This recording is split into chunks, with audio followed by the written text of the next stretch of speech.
Hello friends, आपके अपने channel Jaiswal virtual classes में एक बार फिर आपका बहुत बहुत स्वागत है।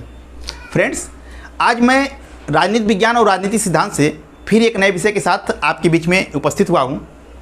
आज की इस वीडियो में फ्रेंड्स हम लोग हाब्स के सामाजिक समझौता सिद्धांत के बारे में जानेंगे कि उसका सिद्धांत क्या था, उसकी आलोचना और महत्व क्या है। इन सभी बिंदुओं पर हम लोग विस्तार से इस वीडियो में चर्चा करने वाले हैं। फ्रेंड्स, यदि आप हमारे चैनल पर पहली बार हैं तो कृपया हमारे चैनल जयसवाल वर्चुअल क्लासेज को सब्सक्राइब और लाइक कर दें। बेल आइकन का बटन जरूर प्रेस कर दीजिएगा, जिससे हमारी आने वाली हर महत्वपूर्ण वीडियोज़ की नोटिफिकेशन आप तक पहुंचती रहे। और यदि वीडियो अच्छा लगे तो इसे अपने फ्रेंड्स को अधिक से अधिक शेयर कीजिएगा। तो आइए फ्रेंड्स, हम लोग चलते हैं बोर्ड की तरफ और शुरू करते हैं आज का अपना क्लास।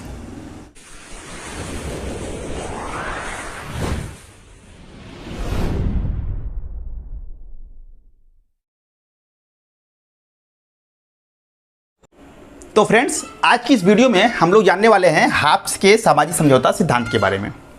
फ्रेंड्स, हाब्स के सामाजिक समझौता सिद्धांत को मैं आपको बताऊं, उसके पहले हाब्स का संक्षिप्त जीवन परिचय मैं आपको बता देना चाहता हूं, क्योंकि उसके यदि आप जीवन परिचय को आप थोड़ा समझे रहेंगे तो उसके विचारों को समझना आसान रहेगा। क्योंकि व्यक्ति परिस्थितियों का दास होता है, परिस्थितियों का प्रभाव उसके विचारों पर पड़ता है। हाब्स भी इसके अछूते नहीं रहे हैं, उनकी परिस्थितियों का प्रभाव भी उनके विचारों पर हमको स्पष्ट रूप से दिखाई देता है। तो थोड़ा उस परिस्थितियों को हम लोग समझ लेते हैं। देखिए, हाब्स का जन्म जो फ्रेंड्स 1588 ईस्वी में हुआ था, और कहाँ हुआ था? इंग्लैंड में हुआ था। इंग्लैंड के दक्षिणी तट पर स्थित एक मेम्सबरी स्थान है, मेम्सबरी में इनका जन्म हुआ था। और इनकी मृत्यु जो है वो 1679 ईस्वी में हुई थी। ये इनकी मृत्यु का डेट है, यानी 1588 से लेकर के 1679 का इनका समय रहा है। फ्रेंड्स, ये जब इनका जन्म हुआ तो उस समय स्पेन ने, इनके जन्म से पूर्व ही स्पेन की जो जनसेना थी, जनसेना जिसे आर्मेडा कहते हैं, आर्मेडा, इसने जो है इंग्लैंड के तटीय क्षेत्रों पर आक्रमण कर दिया था इनके जन्म से पूर्व। तो एक तरह से वहाँ भय का एक वातावरण था। ये समझ नहीं आ रहा था किसका जीवन सुरक्षित रहेगा, किसका जीवन सुरक्षित नहीं रहेगा। तो लोग डरे हुए थे, सहमे हुए थे। ऐसे वातावरण में कहा जाता है कि इनकी माँ ने डर के कारण, उस वातावरण में डर के कारण इनको समय से पूर्व ही हाब्स को जन्म दे दिया। तो एक तरह से भय जो है हाब्स को जन्मजात रूप से प्राप्त हुई। तो इसीलिए हाब्स ने अपनी पुस्तक में लिखा है कि आर्मेडा के वर्ष में, आर्मेडा का मतलब जब जनसेना ने, स्पेन की जो जनसेना थी उसने जब इंग्लैंड पर आक्रमण किया था, तो उसने लिखा कि आर्मेडा के वर्ष में उसकी जननी ने 2 जुड़वाओं को जन्म दिया। बच्चा तो एक ही जन्म दिया था उसने, हाब्स को, लेकिन इसने कहा कि 2 जुड़वाओं को जन्म दिया। किसे? उसे तथा भय को। यानी भय को भी जन्म दे दिया मेरी माता ने। मेरे अंदर जो भय पैदा हुआ वो उस वातावरण की ही देन थी। तो उसने लिखा कि आर्मेडा के वर्ष में उसकी जननी ने 2 जुड़वाओं को जन्म दिया, उसे और भय को। आगे हाब्स लिखते हैं कि मैं और मेरा भय दोनों जुड़वा भाई हैं, यानी मैं और मेरे अंदर का जो डर है ये दोनों जुड़वा पैदा हुए, साथ में ही पैदा हुए। तो इस तरह से भय जो है जन्मजात हाब्स का एक गुण बन गया। आगे चल करके इन्होंने थोड़ा सा डर और भी देखा। वो कब देखा? इंग्लैंड के गृह युद्ध को देखा इन्होंने। गृह युद्ध इंग्लैंड में 1642 से लेकर के 1651 तक गृह युद्ध चला। और ये गृह युद्ध किसमें चला फ्रेंड्स? ये संसद और राजतंत्र में। संसद का मतलब लोकतंत्र, लोकतंत्र के समर्थकों में और राजतंत्र के समर्थकों में गृह युद्ध चला कि किसकी सत्ता चलेगी, राजतंत्र रहेगा कि लोकतंत्र रहेगा। तो लोकतंत्र के समर्थक, राजतंत्र तो वहाँ था ही, तो लोकतंत्र जो संसद थे ये अपनी प्रभुता की मांग कर रहे थे कि यहाँ पर लोकतंत्र स्थापित हो, राजा की शक्तियों को सीमित किया जाए। तो इसको लेकर के वहाँ पर गृह युद्ध चला 1642 से लेकर 1651 तक। और हाब्स ने इसको देखा था। हाब्स का संबंध जो है राजघराने से था, अच्छा संबंध था, क्योंकि उस समय के वहाँ के जो राजा थे, चार्ल्स प्रथम, ये वहाँ के राजा थे और इनके पुत्र का ये शिक्षक था हाब्स। तो एक संबंध अच्छे थे। तो ये राजतंत्र का एक तरह से शुरू से ही समर्थक रहा है। जब ये गृह युद्ध चल रहा था तो वहाँ उस समय, इस दौरान वहाँ पर अराजकता का माहौल था, किसी का जीवन सुरक्षित नहीं था। हर व्यक्ति डरा हुआ था, सहमा हुआ था, पता नहीं कब कौन ख़त्म हो जाए, इसकी कोई गारंटी नहीं थी कि इसकी जीवन लीला कब समाप्त हो जाए। तो हाब्स ने इसको देखा। इस गृह युद्ध ने हाब्स के सामने मानव के घृणित पक्ष को रखा। इसी गृह युद्ध में चार्ल्स प्रथम को पकड़ करके फांसी पर लटका दिया गया था। तो इस दृश्य को हाब्स ने अपनी आंखों से देखा था। उसने मानव के घृणित पक्ष को उसके सामने रखा। इस गृह युद्ध ने उसको लगा कि ये जो वातावरण अराजकता का बना हुआ है, ये इसलिए बना हुआ है क्योंकि यहाँ पर कोई शक्तिशाली राजतंत्र नहीं है, शक्तिशाली राजा नहीं है। अगर यहाँ पर निरंकुश राजा होता तो इस अराजकता का माहौल यहाँ पर ना होता। यानी अराजकता का माहौल ना हो, इसके लिए ज़रूरी है कि राजा जो है वो शक्तिशाली और निरंकुश हो। ये उसने कल्पना की कि अगर ऐसा होता तो ऐसा ना होता। इसीलिए वो लिखता है क्योंकि उसका मानना है कि राजा अगर शक्तिशाली रहेगा तो वो अपनी आदेशों का पालन जो है आसानी से करवा लेगा, और अन्यथा अगर ऐसी स्थिति नहीं रहेगी तो यही वातावरण रहेगा जो 1642 से लेकर 1651 के दौरान इंग्लैंड में रहा है। इसीलिए उसने लिखा है कि तलवार के बिना संविधान केवल शब्द मात्र हैं। ये उसका फेमस स्टेटमेंट है। ये तीनों स्टेटमेंट फ्रेंड्स जो लिखे गए हैं बहुत इंपॉर्टेंट है, आप इसको देख लीजिएगा।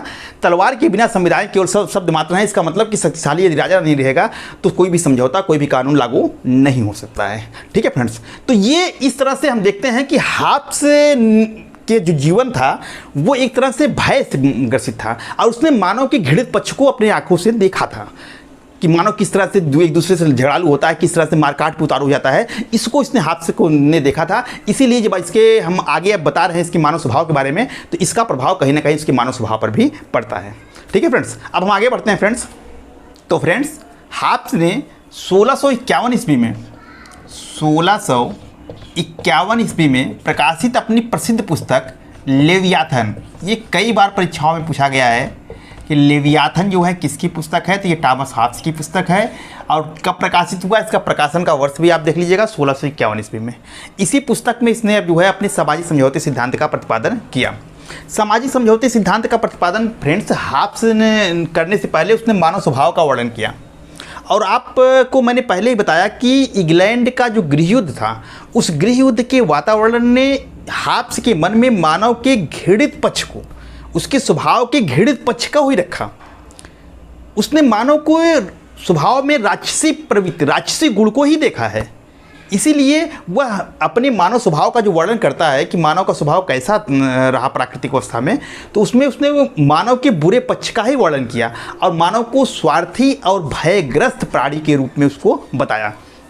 उसने लिखा मानव स्वभाव के बारे में कि हाब्स के अनुसार मानव स्वभाव जो है स्वभावता जो है स्वार्थी होता है, झगड़ालू होता है, ईर्ष्यालु होता है, आत्म केंद्रित होता है, यानी अपने बारे में ही सोचता है, किसी और के बारे में नहीं सोचता है, पाशविक होता है, राक्षसी प्रवृत्ति का होता है, एकाकी होता है, मतलब सामाजिक नहीं है, वो समाज में रहने वाला नहीं है, बल्कि एकाकी रहना पसंद करता है, अकेले रहना पसंद करता है, अकेले मौज करना पसंद करता है, अपवित्र प्राणी है, भयग्रस्त प्राणी है। यानी आप देख रहे हैं कि हाब्स ने मानव के केवल बुरे पक्ष का वर्णन किया है, उसकी अच्छाइयों को तनिक भी यहाँ पर वर्णन नहीं किया है। यानी पेपर में जब भी आपको मानव स्वभाव के विषय में आएगा कि अगर उसमें बुरा ही बुरा लिखा है कि मानव जो है स्वार्थी, झगड़ालू, ईर्ष्यालु होता है, किसने कहा, तो निश्चित मानिए कि वो हाब्स ने ही कहा होगा, क्योंकि इसने मानव के केवल बुरे पक्ष का ही वर्णन किया है। तो अब फ्रेंड्स, जब किसी प्राकृतिक अवस्था कैसी रही होगी उस समय की, तो प्राकृतिक अवस्था उस समय की जब वहाँ का मानव जो है इस तरह से रहा होगा, अगर हाब्स ने जो कल्पना की कि मानव का स्वभाव यदि इस तरह से रहा होगा तो उस समय की प्राकृतिक अवस्था कैसी रही हुई, इसकी कल्पना आप अंदाज़ा लगा ही सकते हैं। प्राकृतिक अवस्था को उसने पूर्व सामाजिक अवस्था कहा।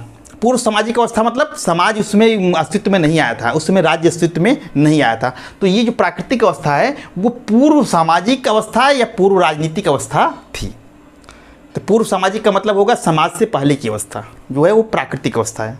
ठीक है, तो उसने प्राकृतिक अवस्था जो कल्पना की तो उसने बताया कि प्राकृतिक अवस्था जो हाब्स की है वो अराजकता की अवस्था थी जी, क्योंकि मानव को स्वभाव ही आप देखिए स्वार्थी है, झगड़ालू है, ईर्ष्यालु है, आत्मकेंद्रित है, पाशविक है, एकाकी है, अपवित्र है, डरा हुआ है। तो ऐसे में प्राकृतिक अवस्था कैसी थी, वो अराजकता की अवस्था थी। हाब्स ने लिखा कि प्राकृतिक अवस्था जो है वो संघर्ष और युद्ध की अवस्था थी। यानी हर व्यक्ति जो है एक दूसरे से लड़ता रहता था, झगड़ता रहता था, किसी का जीवन सुरक्षित नहीं था। और ये लड़ाई क्यों होती है, उसने बताया कि संघर्ष के कारण जो है 3 कारणों से मनुष्य जो है संघर्ष करता रहता था। तो कौन कौन से 3 कारण थे? उसने कहा प्रतिस्पर्धा, भय और यश। प्रतिस्पर्धा के कारण जो है वो लाभ प्राप्त करने के लिए लड़ता था, भय के कारण वो सुरक्षा प्राप्त करने के लिए लड़ता रहता था, और यश के कारण वो प्रसिद्धि प्राप्त करने के लिए वो हमेशा एक दूसरे से लड़ाई करता रहता था। यानी कि प्राकृतिक अवस्था जो थी वो युद्ध की अवस्था थी। उस समय समाज में मत्स्य न्याय प्रचलित था। मत्स्य न्याय का मतलब होता है कि जैसे तालाब में बड़ी मछली जो है छोटी मछली को खा जाती है, उसी तरह से प्राकृतिक अवस्था में जो व्यक्ति कमज़ोर होते थे उनका जो है शक्तिशाली व्यक्ति जो है उनको मार डालते थे, खत्म कर देते थे। तो यानी मत्स्य न्याय प्रचलित था। और जिसकी लाठी उसकी भैंस वाली कहावत चरितार्थ थी। यानी कि जो शक्तिशाली था वो वही जो है जो चीज़ ले लिया वो उसका हो गया, यदि कोई उससे शक्तिशाली आ गया तो उसको मार करके वो ले लेगा। कहने का तात्पर्य ये कि प्राकृतिक अवस्था जो है मत्स्य न्याय पर आधारित थी, जिसकी लाठी उसकी भैंस पर आधारित थी, शक्ति के सिद्धांत पर आधारित थी। जो शक्तिशाली था उसी को जीवित रहने का अधिकार था। तो इस तरह से कुल मिलाकर के वो पूरी स्थिति जो है प्राकृतिक अवस्था वो अराजकता की अवस्था थी। किसी का जीवन सुरक्षित नहीं था, सब डरे हुए थे, पता नहीं था उन्हें कि आज सुबह जा रहे हैं शाम तक वापस आएंगे कि नहीं आएंगे। तो इस तरह का माहौल प्राकृतिक अवस्था में हास्य ने कल्पना की। लेकिन हास्य ये प्राकृतिक अवस्था में एक चीज़ और बताता है कि प्राकृतिक अवस्था में कुछ प्राकृतिक नियम थे। उन्होंने कहा कि प्राकृतिक अवस्था में कुछ 19 प्राकृतिक नियम थे, और इन प्राकृतिक नियमों को वो कहता है कि ये बुद्धि की सलाहें हैं। इसीलिए वो आगे लिखता है कि प्राकृतिक विधियां जो है वो बुद्धिमत्ता की विधियां थी। उसने कहा कि प्राकृतिक विधियां जो है वो बुद्धिमत्ता की विधियां थी, विवेकपूर्ण विधियां थी। हाब्स ने कहा कि यदि मानव जो है स्वभाव से शांतिप्रिय प्राणी होता, प्राकृतिक विधियों का पालन करता, जो प्राकृतिक नियम थे इन कानूनों का पालन करता, किसी सर्वोच्च शक्ति के बिना अगर वो रह लेता तो शासन की किसी आवश्यकता ही नहीं थी। लेकिन मनुष्य ऐसा नहीं था।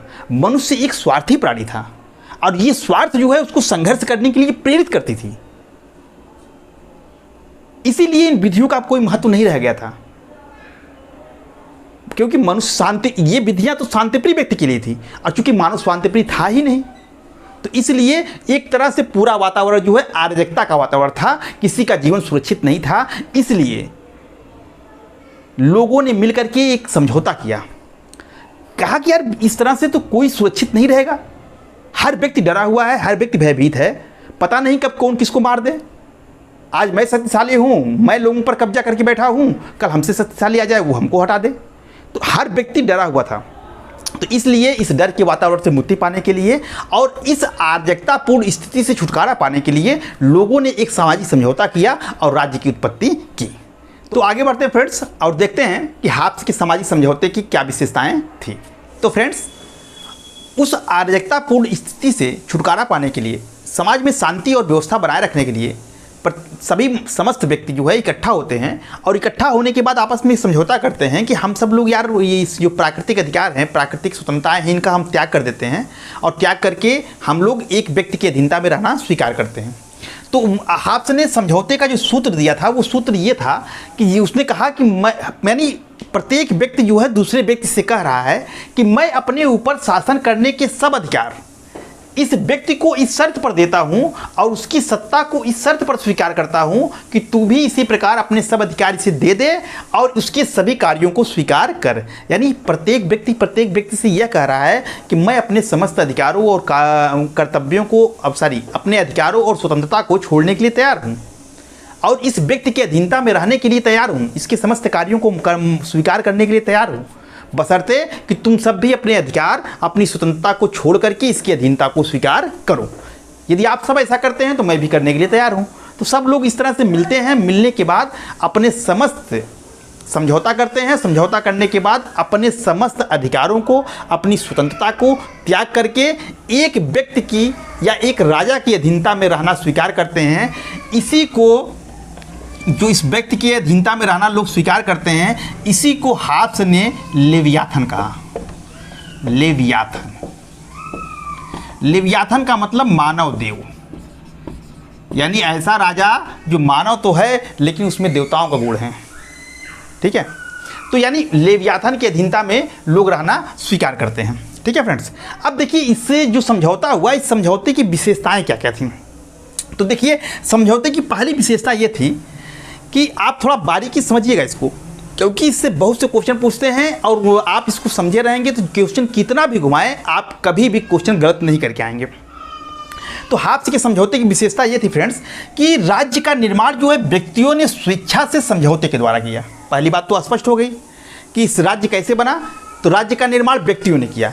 कैसे किया? समझौते के द्वारा किया और अपने स्वेच्छा से उसने राज्य को बनाया।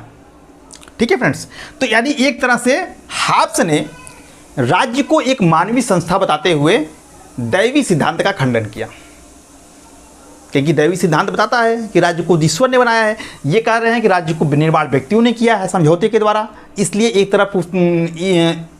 एक तरह से हाप्स ये कह रहे हैं कि राज्य क्या है, राज्य एक मानवीय संस्था है और ये दैवी संस्था नहीं है। तो एक तरह से इस मानवीय संस्था कहते हैं और दैवी सिद्धांत का ये खंडन करते हैं। ठीक है, दूसरा जो है समझौते की सबसे बड़ी विशेषता हाप्स की ये थी कि समझौता जो है एक पक्षीय था। हमेशा समझौता जो है दो पक्षों में होता है, लेकिन हाप्स का समझौता एक पक्षी था। एक पक्षी का मतलब ये है कि व्यक्तियों ने आपस में समझौता किया। इसमें शासक भागीदार नहीं था, शासक और शासितों में समझौता नहीं हुआ कि शासक और व्यक्तियों में समझौता हुआ हो। शासक कह रहा हो कि मैं आपको सुरक्षा का आश्वासन देता हूँ, व्यक्ति कह रहे हैं कि मैं आपको अपना अधिकार सौंप देता हूँ, आपके अधीनता में रहना स्वीकार करता हूँ। ऐसा समझौता नहीं हुआ। उसमें शासक जो है वो भागीदार था ही नहीं, बल्कि सारे व्यक्तियों ने समझौता करके अपने समस्त अधिकार एक व्यक्ति को सौंप दिए, एक राजा को सौंप देते हैं, जिसको उसने लेवियाथन कहा। यानी समझौता किसके बीच हुआ? व्यक्तियों ने आपस में किया। इसमें शासक जो है इसका कोई भी भाग नहीं था, शासक समझौते का एक पक्ष नहीं था। तो समझौता इनका एक पक्षी था, यानी व्यक्तियों ने आपस में समझौता किया और समझौता करके समाज और राज्य की उत्पत्ति की। ठीक है फ्रेंड्स, तो राज्य हाप्स का समझौता ध्यान दीजिएगा, हाप्स का समझौता एक पक्षी था, इसमें शासक जो है इसका एक पक्ष नहीं था। ठीक है, अगला है समझौते द्वारा व्यक्तियों ने अपने समस्त अधिकार और स्वतंत्रता का त्याग करके प्रभुसत्ताधारी की अधीनता को स्वीकार किया। यानी समझौते के द्वारा व्यक्तियों ने स्वेच्छा से, सबने समझौता किया कि मैं अपने समस्त अधिकार और स्वतंत्रता को त्याग करता हूं और इस प्रभुसत्ताधारी यानी इस व्यक्ति की अधीनता में रहना स्वीकार करता हूं। तो स्वेच्छा से लोगों ने अपने अधिकार और स्वतंत्रता का त्याग किया। ठीक है, अगला है सर्वोच्च पूर्ण और निरंकुश सत्ता का समर्थन। हाप्स ने समझौते के द्वारा जिस राजनीतिक सत्ता का समर्थन किया वह निरंकुश राजतंत्र का समर्थन किया था।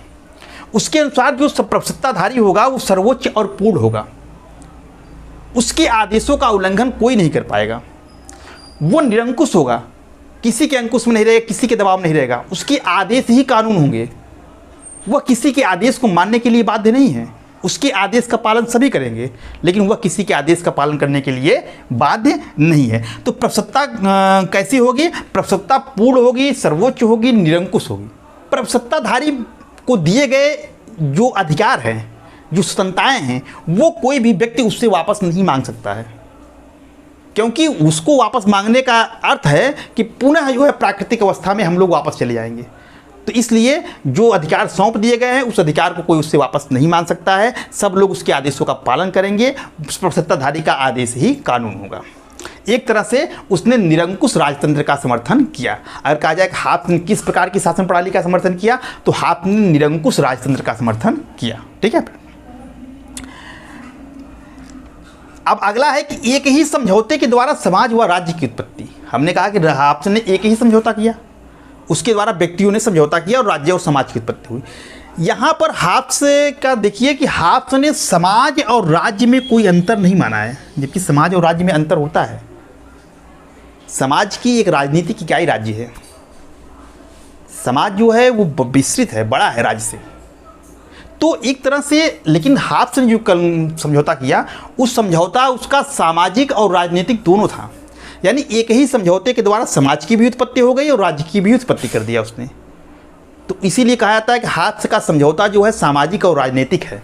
सामाजिक और राजनीतिक है का मतलब यही है कि एक ही समझौते के द्वारा समाज की भी उत्पत्ति हो गई और एक ही समझौते के द्वारा राज्य की भी उत्पत्ति हो गई। और जब एक ही समझौते के द्वारा समाज और राज्य की दोनों की उत्पत्ति हो गई, तो यानी उसने समाज और राज्य में कोई अंतर नहीं माना। हाप्स ने समाज और राज्य में अंतर माना है? नहीं माना है। समाज और राज्य को उसने एक ही माना है। ठीक है फ्रेंड्स, और हाब्स ने राज्य के लिए जिस कॉमनवेल्थ शब्द का प्रयोग किया है, ये प्रश्न में कई बार पूछा हुआ है, आप ध्यान दीजिएगा कि उसने राज्य के लिए किस शब्द का प्रयोग किया है, तो राज्य के लिए उसने कॉमनवेल्थ शब्द का प्रयोग किया है। ठीक है, बड़ा इंपॉर्टेंट है, कई बार परीक्षाओं में इसको पूछा गया है। ठीक है, और राज्य के विरुद्ध व्यक्ति को विरोध का अधिकार नहीं है। उसने कहा ना, निरंकुश सत्ता का समर्थन किया है, निरंकुश राजतंत्र का समर्थन किया है। उसने कहा व्यक्तियों ने अपने समस्त अधिकार राज्य को दे दिए, कोई व्यक्ति राज्य के कार्यों का विरोध नहीं कर सकता है, उसे राज्य के कार्यों का विरोध करने का अधिकार नहीं है। तो इस तरह से उसने राज्य को एक तरह से पूर्ण सत्तावाद का समर्थन किया।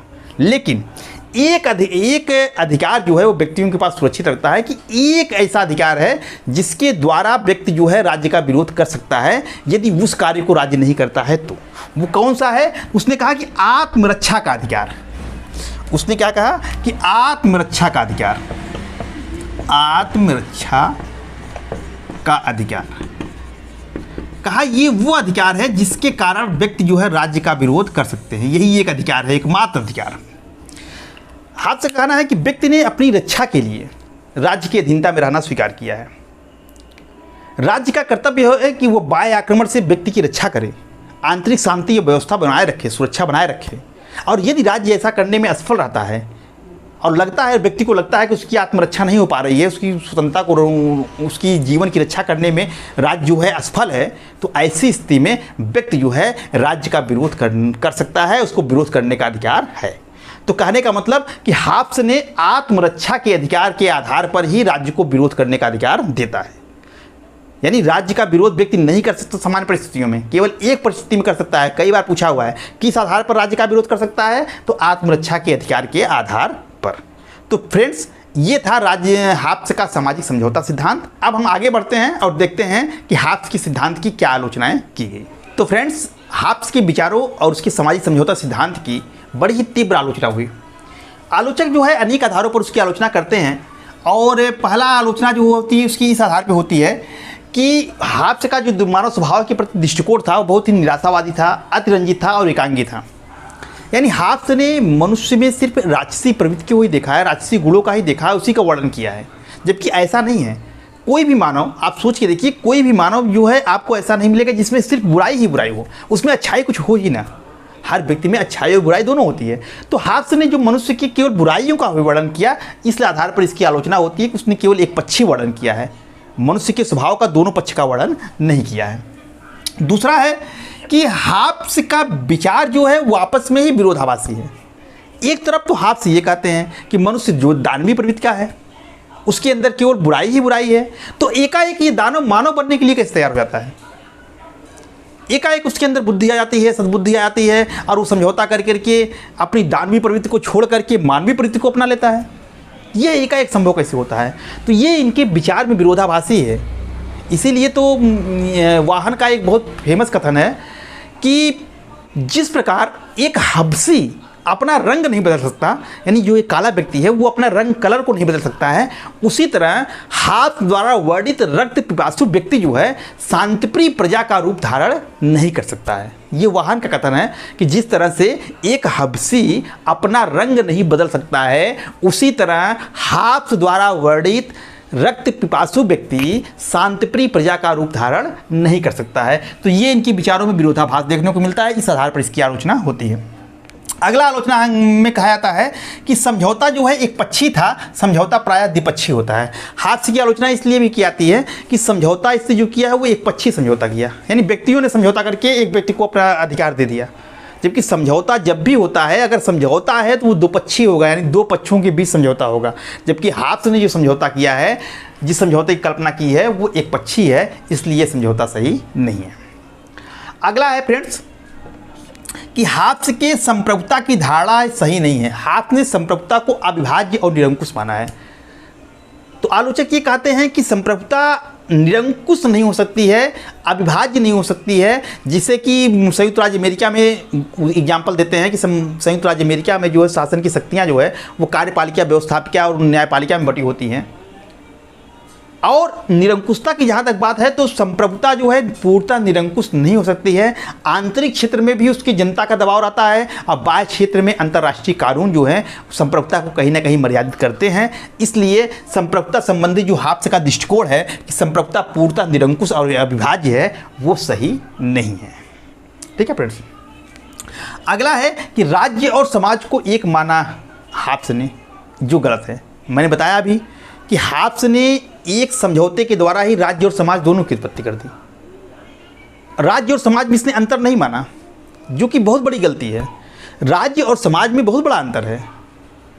राज्य जो है वो समाज का, मैंने कहा कि राजनीतिक एक संस्था है, तो इस तरह से राज्य और समाज में अंतर न मानना, इस आधार पर भी हाब्स की आलोचना की जाती है।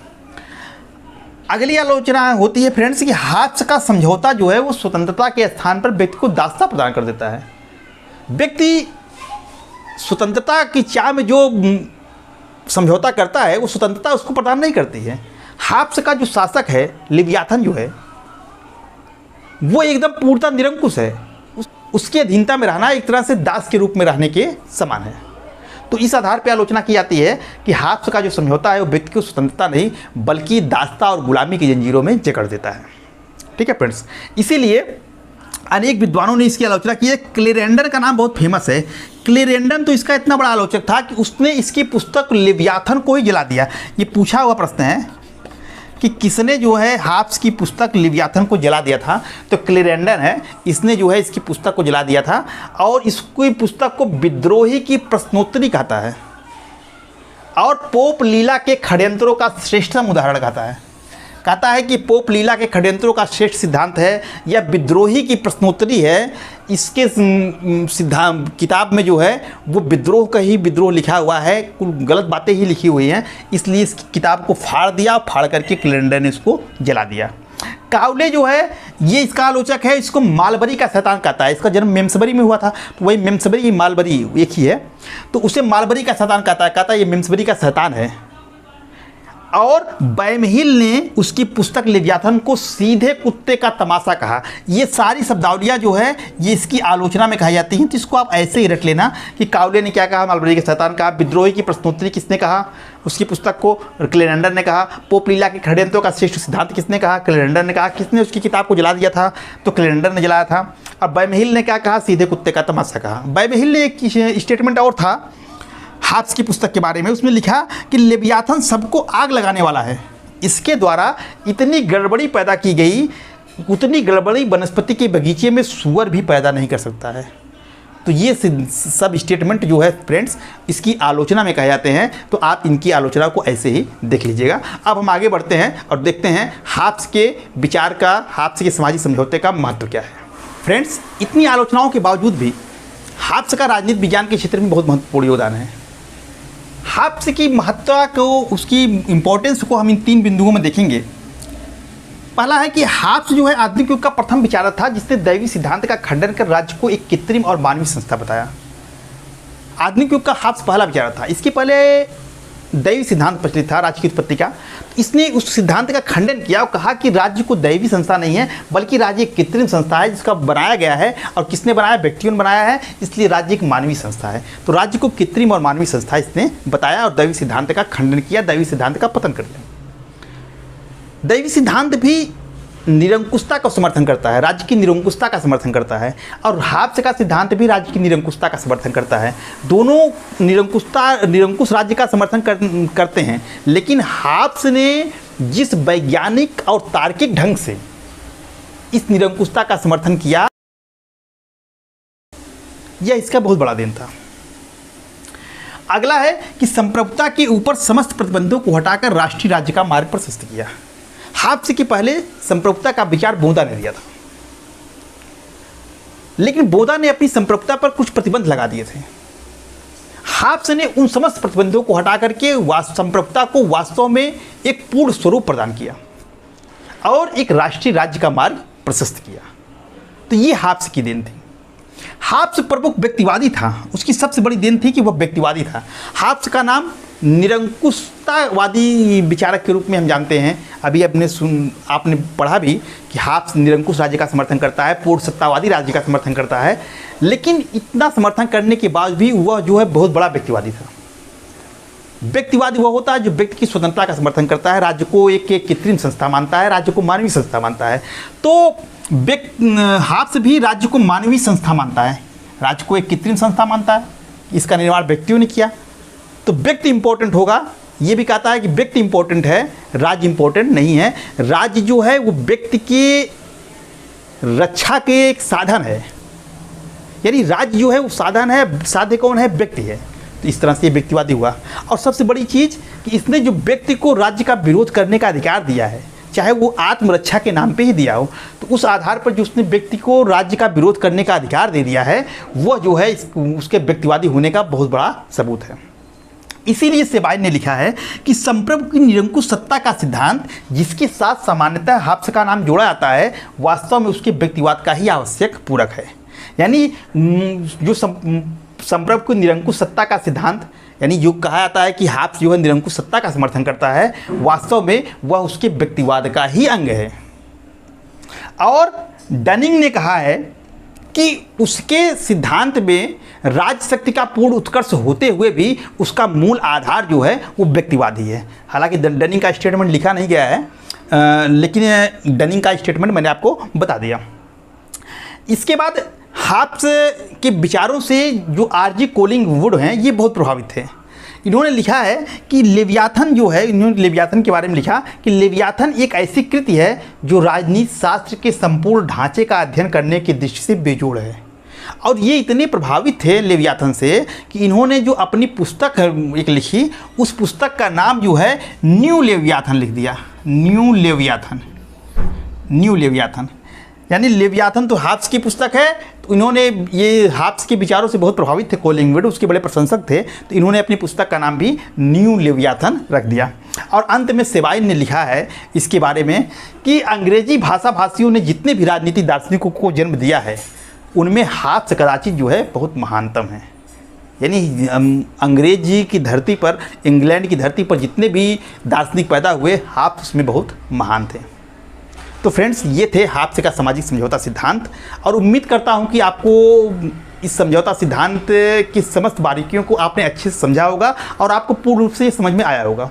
फिर भी फ्रेंड्स, यदि आपको कहीं दिक्कत है तो आप कमेंट सेक्शन में अपने क्वेश्चंस को लिख सकते हैं। मेरा यथासंभव यह प्रयास रहेगा कि हम आपकी समस्याओं का निदान कर सकें। तो फ्रेंड्स, इसी के साथ हम आपसे विदा लेते हैं और मिलते हैं आपसे एक नए वीडियो के साथ। तब तक के लिए आपका दिन शुभ हो। धन्यवाद।